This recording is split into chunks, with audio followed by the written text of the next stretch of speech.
आज हम बहुत इम्पोर्टेंट टॉपिक इन्वायरमेंट माने क्या होता है? पर्यावरण। पर्या माने हमारे चारों ओर की जो चीज है, तो परिधन आवरण पर्यावरण बोला जाता है। पर्यावरण दो चीजों से मिलकर बनता है। एक क्या होता है? बायोटिक कंपोनेंट, और एक क्या होता है? Abiotic component. बायोटिक के बिना एबायोटिक अधूरा है, यानी अगर बायोटिक को जीवित रहना है तो एबायोटिक यानी फिजिकल कंपोनेंट्स हैं, उनकी ज़रूरत पड़ेगी ही। तो सीधे सीधे अपने टॉपिक पे आते हैं। सबसे पहले ये समझते हैं इन्वायरमेंट क्या होता है। तो इन्वायरमेंट हमारा इकोसिस्टम, जो पारितंत्र है, ये जो टर्म है इसको सबसे पहले एजी टेंसले ने दिया था। It is structural and functional unit of biosphere. जो हमारा बायोस्फीयर है, जहाँ हम लोग रहते हैं, इसकी संरचनात्मक और क्रियात्मक इकाई होता है। An ecosystem consist of biotic component. Ecosystem है वो किससे मिलकर बनता है? Biotic component. अब बायोटिक कंपोनेंट के अंतर्गत क्या क्या आता है? सबसे पहले प्लांट्स माने क्या होता है? पौधे। एनिमल्स मीन्स जो जीव जंतु हैं वो, एंड माइक्रोब्स जो सूक्ष्म जीव हैं उनको बोला जाता है। एंड एबायोटिक कंपोनेंट्स वो एबायोटिक जो अजैविक घटक हैं, जैसे कि विंड हो गया, हवा, एयर, इसको भी हवा ही बोलते हैं, वायु बोलते हैं। सॉइल आपकी मृदा, और टेम्परेचर, और उसके साथ साथ जो सॉइल के अंदर से मिनरल्स मिलते हैं। तो इसके लिए एबायोटिक फैक्टर्स के लिए हमने एक फार्मूला बनाया है। अगर आप वेस्ट वर्ड याद कर लोगे तो आपको एबायोटिक फैक्टर्स सारे समझ में आ जाएंगे। W means wind, A means air, S means soil, TE means temperature. Okay, तो ये एक फार्मूला है जिससे आपको एबायोटिक कंपोनेंट समझ में आ जाएंगे।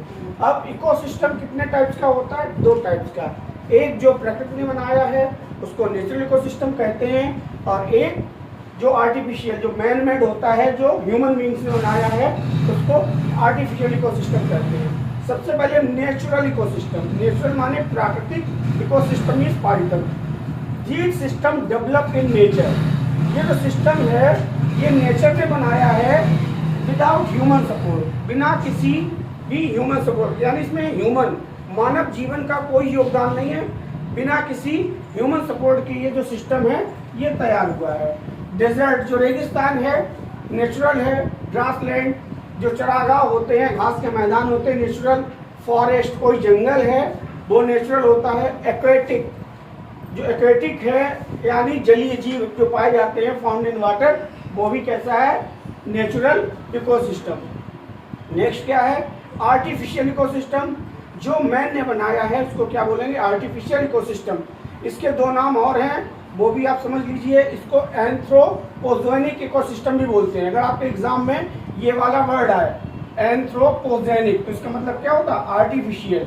या आपका दूसरा है मैन मेड, तब भी क्या बोलोगे? आर्टिफिशियल इकोसिस्टम, यानी इसी के बारे में पूछ रहा है। Created and maintained by humans ने इसको बनाया है और उसी ने उसका निर्माण किया है, उसी को मेंटेन भी रखना है। आल्सो कॉल्ड मैन मेड, मानव निर्मित कहलाता है, या इसका दूसरा नाम जो भी बताया था एंथ्रोपोजेनिक इकोसिस्टम। क्या क्या इसमें आता है? एक्वेरियम। हम लोग जो फिश रखने के लिए एक्वेरियम बनाते हैं वो कैसा है? आर्टिफिशियल। उसके बाद अगर कोई बॉटनिकल गार्डन तैयार करते हैं जिसमें हम अपने हिसाब के पौधे, प्लांट्स, ट्रीज लगाते हैं, तो वो क्या हो जाएगा? Botanical garden. या कोई पार्क अपने बुजुर्गों के लिए, बच्चों के लिए तैयार करते हैं, मेंटेन करते हैं, तो वो जो इकोसिस्टम है वो क्या हो जाएगा? Artificial ecosystem. अब बायोटिक कंपोनेंट्स क्या होते हैं? जैविक घटक। इसमें कौन कौन से आते हैं? प्रोड्यूसर्स जो उत्पादक हैं, इनको जो यूज करते हैं उनको क्या कहेंगे? कंज्यूमर्स, उपभोक्ता। और डिकम्पोजर्स, ये क्या होते हैं? अपघटक, यानी जो चीजें सड़ी गली होती हैं, डेड होती हैं, उसी से भोजन लेते हैं, तो उनको क्या बोलते हैं? डिकम्पोजर्स। सबसे पहले प्रोड्यूसर्स को समझ लेते हैं। These are organism that can make organic compounds. ये वो ऑर्गेनिज्म हैं जो ऑर्गेनिक कंपाउंड्स बनाते हैं। वो किस रूप में हो सकते हैं? शुगर या स्टार्च के रूप में हो सकते हैं। किससे बनाते हैं? Inorganic substance. Why? Photosynthesis. Photosynthesis के जो इनऑर्गेनिक सबस्टेंस होते हैं उससे बनाते हैं। एग्जाम्पल क्या है प्रोड्यूसर्स के? जितने भी ग्रीन प्लांट्स हैं, हरे पौधे, वो और कुछ सर्टेन बैक्टीरिया यानी जिसमें क्लोरोप्लास्ट या क्लोरोफिल पाया जाता है वो। अब आते हैं कंज्यूमर्स, जो प्रोड्यूसर्स से डायरेक्टली या इनडायरेक्टली यूज करते हैं वो क्या कहलाते हैं? Consumers. These organism depend on producers, ये ऑर्गेनिज्म सीधे सीधे प्रोड्यूसर पर डिपेंड करते हैं, आइदर डायरेक्टली या तो प्रत्यक्ष रूप में, इनडायरेक्टली या फिर परोक्ष रूप में। They are also called heterotroph, इनका दूसरा नाम क्या है? हेटेरोट्रॉफ। विषमपोषी है अकॉर्डिंग देयर हैबिट्स, इनकी खाने की जो फीडिंग हैबिट्स हैं उनके अकॉर्डिंग। क्या क्या हो सकती है फीडिंग हैबिट्स? हर्बीवोरस, जो सिर्फ हर्ब्स को खाते हैं, प्लांट पार्ट्स को खाते हैं, उनको क्या बोलते हैं? हर्बीवोरस। ओमनीवोरस क्या होते हैं? जो प्लांट पार्ट्स भी खा लेते हैं, फ्लैश या मीट भी खाते हैं, उनको क्या बोलते हैं? ओमनीवोरस।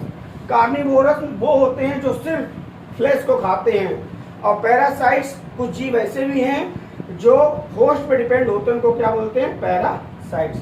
आगे आते हैं डिकम्पोजर्स।